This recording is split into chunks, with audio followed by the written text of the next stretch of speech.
नाम है हमारा विपिन मालवी और आप देखना शुरू कर चुके हैं संस्कृति परिवार। जहां एको दिल्ली में नए कानून को लेकर किसानों का धरना प्रदर्शन चल रहा है। बड़ी संख्या में किसान मोदी सरकार के इस कानून के विरोध में सड़कों पर उतर आए हैं। 7 दिनों से किसानों का यह प्रदर्शन दिल्ली में चल रहा है। पूरे देश में मोदी सरकार के नए कानून और किसानों के दिल्ली में चल रहे प्रदर्शन को लेकर चर्चाओं का बाजार जोरों पर है। ऐसे में हमने होशंगाबाद जिले की सिवनी मालवा तहसील की कृषि उपज मंडी में पहुंचकर किसानों और व्यापारियों से इस नए कानून के संबंध में उनकी राय जानी। जहां किसान इस कानून के समर्थन में रहा। हालांकि मिनिमम समर्थन मूल्य को लेकर किसानों में संशय की स्थिति बनी रही। किसानों का कहना है कि किसानों को मिनिमम समर्थन मूल्य मिलना चाहिए, तो वहीं बड़ी संख्या में व्यापारियों का सपोर्ट भी इस नए कानून को मिल रहा है। जहां अधिकतर व्यापारी इस कानून के समर्थन में हैं, तो वहीं कुछ व्यापारी इस कानून का विरोध भी कर रहे हैं। इसके साथ साथ शिवराज सरकार द्वारा मंडी टैक्स में की गई कमी को लेकर भी व्यापारियों में सकारात्मक माहौल है। व्यापारियों का कहना है कि मंडी टैक्स में कमी से किसानों की आमद मंडी में बढ़ेगी। क्या नाम है आपका? श्याम रघुवंशी, कहाँ से हुआ? सूरजपुर से। जो नया कृषि कानून आया है, क्या सोचते हैं आप? इतना फायदेमंद होगा किसान के लिए या क्या कमियाँ हैं? उसमें वही सब फायदा तो है उसमें, बस लेकिन कुछ चीज़ें ये हैं जैसे कि एमएसपी पे खरीदी होना चाहिए, जो कि हर जगह अभी चालू नहीं है। बस यही कमी है, बाकी तो उसमें कोई ज़्यादा नुकसान है नहीं।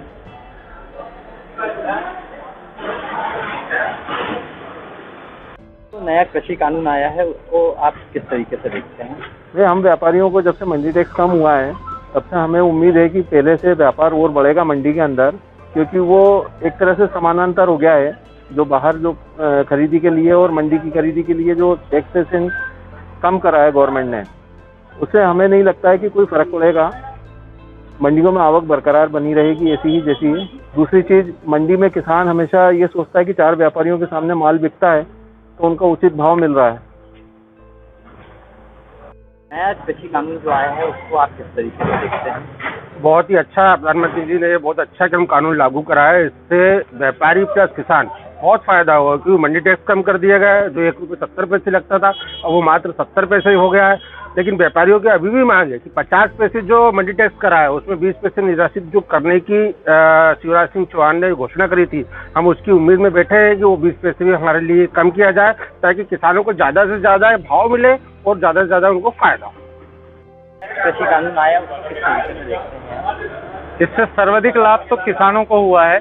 किसान के पास अपनी उपज बेचने के लिए कोई विकल्प उपलब्ध नहीं था, लेकिन अब उसके पास एक विकल्प आ गया है। मंडी के अलावा वो अपना माल देश के किसी भी कोने में बेच सकता है, और व्यापारी को इससे कोई हानि या लाभ नहीं हुआ है, क्योंकि मंडी टैक्स कम हुआ है तो व्यापार आदमी पड़ताल जोड़ के व्यापार करता है, उसमें उतना लाभ वो किसान को दे रहा है। तो इसका मंडी टैक्स का जो लाभ है वो भी किसान को मिल रहा है। नया कानून आया है कृषि का, उसको किस तरीके से देखते हैं? जो अभी कृषि का नया कानून आया है वो बहुत ही फायदेजनक है। उसमें किसान अपनी उपज कहीं भी बेच सकता है, उसके ऊपर कोई भी प्रावधान नहीं है, चाहे तो वो मंडी में बेचे या बाहर भी किसी भी व्यापारी को बेचे, इसमें उसका ही फायदा है। उसके पास खुले ऑप्शन है, उसको जहां अपनी उपज का उचित मूल्य मिले वहां पर वो अपनी उपज बेच सकता है। और अभी मध्य प्रदेश सरकार के द्वारा जो मंडी टैक्स कम किया गया है उससे हम सभी व्यापारियों को बहुत ही फायदा है, और इसका फायदा हम किसानों को उनकी उपज में मूल्य वृद्धि कर उन तक भी पहुंचाने की पूरी कोशिश में लगे हुए हैं। जो नया कृषि कानून आया है, उसको किस तरीके से देखते हैं आप? ये कृषि कानून जो बना है, ये ना व्यापारियों के हित में है ना किसानों के हित में। अगर कभी इस बिल को में थोड़े से संशोधन कर दिए जाए कि मंडी से बाहर जो भी माल बिकेगा या जो भी पार्टी लेगी वो समर्थन मूल्य से नीचे इसको नहीं परचेज करेगी, तो ये किसानों के हित में होगा। इससे सिर्फ मल्टीनेशनल कंपनियों को फायदा होगा, इसके अलावा न किसान को फायदा होगा न व्यापारियों को, क्योंकि मल्टीनेशनल कंपनियां अपने हिसाब से माल का स्टोर करेंगी और अपने हिसाब से मार्केट को चलाएंगी। इससे मांग और पूर्ति के नियम भी खत्म हो जाएंगे।